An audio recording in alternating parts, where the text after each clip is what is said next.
Saya percaya telah ambil maklum tentang apa yang berlaku di Dewan Undangan Negeri Perak, di mana satu usul telah dibawa terhadap Menteri Besar Perak dan usul itu telah disegerakan. Saya tak mau berdebat. Speaker, kita Yang ada Berhormat, Tun Badawi. Ya, sekejap. Yang Berhormat, duduk.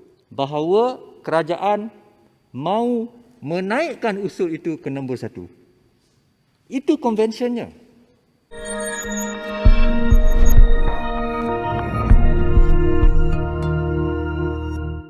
Yang Berhormat, majlis dalam jawatan kuasa. Tuan Speaker, Ya, sementara bentara sedang menjalankan tugas, saya ingin membangkitkan satu isu berkenaan dengan peraturan 33, iaitu dengan berkenaan usul-usul. Tuan Speaker, saya percaya telah ambil maklum tentang apa yang berlaku di Dewan Undangan Negeri Perak, di mana satu usul telah dibawa terhadap Menteri Besar Perak dan usul itu telah disegerakan, dibahaskan dan diputuskan.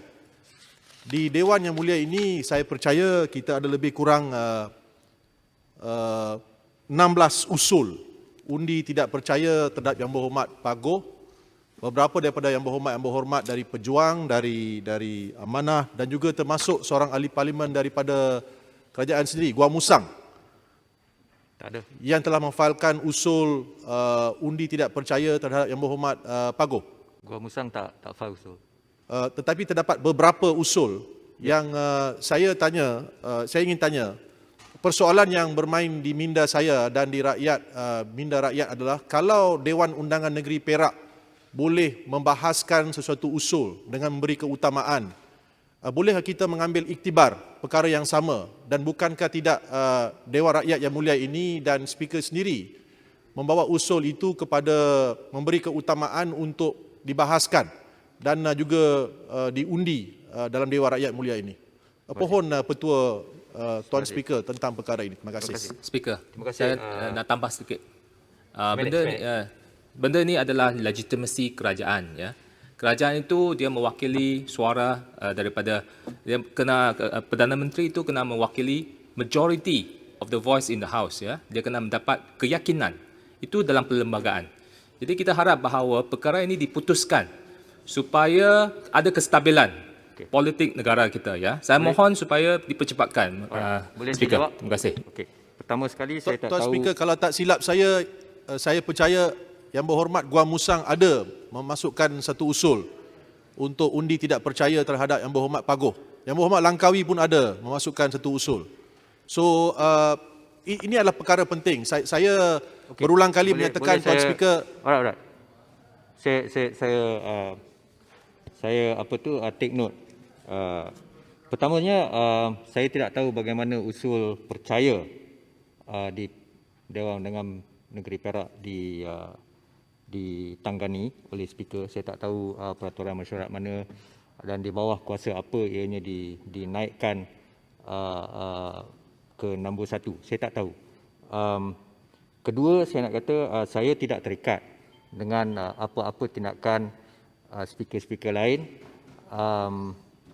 Lebih-lebih lagi Speaker Dewan Undangan Negeri, kerana saya kurang pasti bagaimana mereka lakukan perkara tersebut, dan saya juga tidak kurang pasti tentang peraturan mesyuarat yang digunakan di tiap-tiap negeri di dalam Dewan Undangan Negeri masing-masing. Nombor 2. Nombor 3,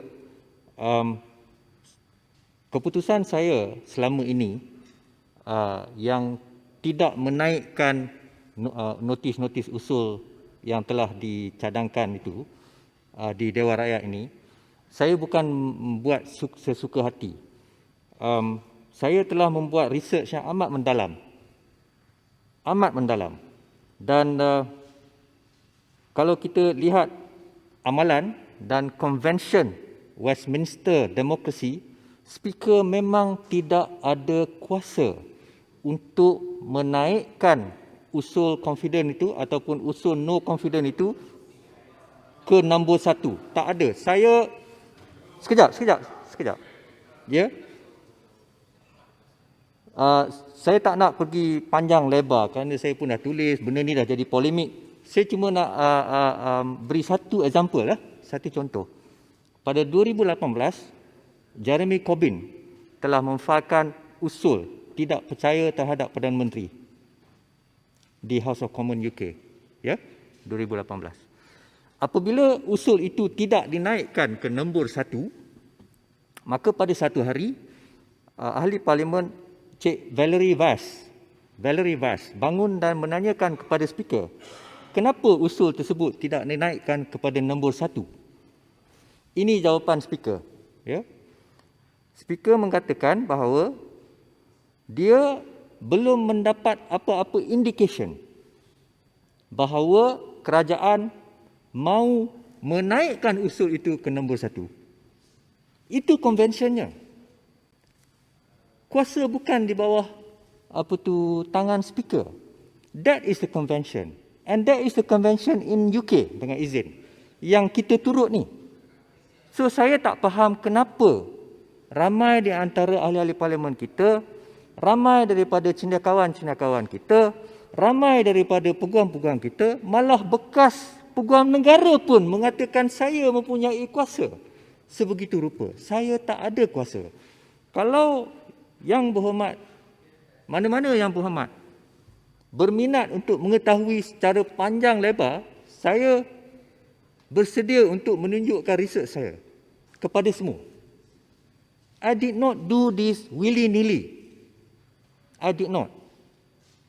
I did research. Terima kasih di atas penjelasan. Tetapi kita tidak terikat dengan apa yang dilakukan di Westminster dan di UK kerana kita adalah negara yang berdaulat. Dan just let me reply, Tuan Speaker. Dan tindakan yang dibuat oleh Speaker di Dewan Undangan Negeri Perak menunjukkan jalan di mana perkara itu boleh diberi keutamaan. Terutamanya bila ahli parlimen backbencher Gua Musang sendiri, kerajaan telah pun membuat satu usul. Di sini kita bukan saja ada satu usul seperti Perak, kita ada lebih kurang 15-16 usul yang telah dimasukkan. So, saya cuma merayu kepada Tuan Speaker untuk meneruskan memberi keutamaan usul-usul ini, Tuan Speaker. Sekejap. Saya kurang pasti sama ada Yang Berhormat Gua Musang membuat usul. Saya kurang pasti. Ya, tapi saya ingat saya tak ada. Anyway, itulah yang saya lakukan. Dan perkara ini bukan sahaja kita sebegitu rupa. Bukan sahaja kita sebegitu rupa. Di South Africa serupa, di Australia serupa, di UK serupa. Kita menggembar-gemburkan bahawa konvensyen dan amalan Westminster demokrasi mesti diturut. Jadi kita turut. Itu amalannya. Saya terikat dengan prosedur yang diluluskan oleh Dewan ini sendiri melalui peraturan mesyuarat. It is standing order. Speaker, you can act without fear or favour, Speaker. You are supposed to be the middleman, orang tengah. Demi rakyat, demi mempersoalkan sama ada kerajaan ini sah atau tidak, boleh diberi keutamaan. Speaker. Yang Berhormat, saya tak mau berdebat. Speaker, kita ada Tun Badawi. Ya, sekejap. Yang Berhormat, duduk. Saya dah dengar semua. Perkara ni dah 4 bulan dah. 4 bulan dah. Lebih 4 bulan. Jadi saya dah terangkan alasan tindak tanduk saya. Jadi saya rasa kita berhenti di sini saja. Ya. So saya faham, saya pun pendapat saya tak diterima. Orang mengatakan saya sebagai pathetic dan sebagainya. Tapi pada asasnya, hakikatnya, itulah amalan dan konvensyen Westminster demokrasi. Kalau kita pergi Australia pun, standing order 48 penjelasan serupa. Minta penjelasan Speaker. Saya dah jelas. Kita dulu Tun Dr. Badawi, Tun Badawi pernah melalui dewan ini untuk disahkan sebagai Perdana Menteri, ya, selepas Saya faham. Bayan baru, saya faham semua tu. Kita bercakap tentang kuasa dan prosedur. Ya. Inilah kuasa dan prosedur. Speaker, kalau kita nak cakap dulu tentang boleh, keyakinan, kenapa sekarang tak boleh? Bayan baru, sekejap. Kalau kita nak cakap pasal keyakinan, kita tengok perkara 43 clause 2A 2 dan juga perkara 43 clause 4. Sememangnya perlembagaan kita memerlukan keyakinan. Saya akur. Tetapi bagaimanakah keyakinan itu hendak dinyatakan, hendak dizahirkan? Kita perlu lihat case law. Ya, case law yang paling famous dalam Malaysia ni, yang paling tinggi otoritinya ialah Datuk Seri Nizam melawan Datuk Seri Zamri. Federal Court. Ya. Undi tidak percaya atau undi keyakinan tidak perlu datang daripada lantai dewan. That is established in Malaysia. That is our law. Begitulah yang terjadi di Perak. Begitulah yang terjadi di Sabah. Malah di Sabah selepas GE14, 2 kali keyakinan dizahirkan tidak melalui lantai dewan. Speaker, kalau boleh Tuan, saya tak saya payah, tambah kita sedikit tak perlu- daripada Sabah ke sehingga Sudah. Cukup. Ya. Kita nak bajet sekarang ni. Okey. Tuan Yang Dipertua, saya minta penjelasan Cukup. Tuan Yang Dipertua. Ada satu perkara saya nak mohon penjelasan daripada Tuan Yang Dipertua. Siapa ni? Tadi Batu Gajah. Tuan Yang Dipertua kata perlu ada indication daripada pihak tertentu. Siapa yang sepatutnya kena beri indication ini untuk Menteri usul lah. ini dibawa ke Dewan? Menteri lah. Kalau menteri, saya rasa Kerajaan. sampai hari kiamat pun benda ini tak boleh akan naik ke Dewan. Wabi, itu prosedurnya. Macam mana saya nak tukar perkara tu? Itulah amalan dan konvensinya. Dan Mahkamah Perlembagaan di South Africa mengatakan apabila terdapat sesuatu prosedur yang spesifik, saya tidak mempunyai kuasa. tapi Speaker, dia ada conflict of interest. Dia sendiri menteri tidak akan bangkitkan usul ni kerana mereka takut. Jadi ada Itu bukan hal saya. I cannot proceed based on assumption. Okey? Kita nak buat bajet sekarang. Mesyuarat majlis dalam jawatan kuasa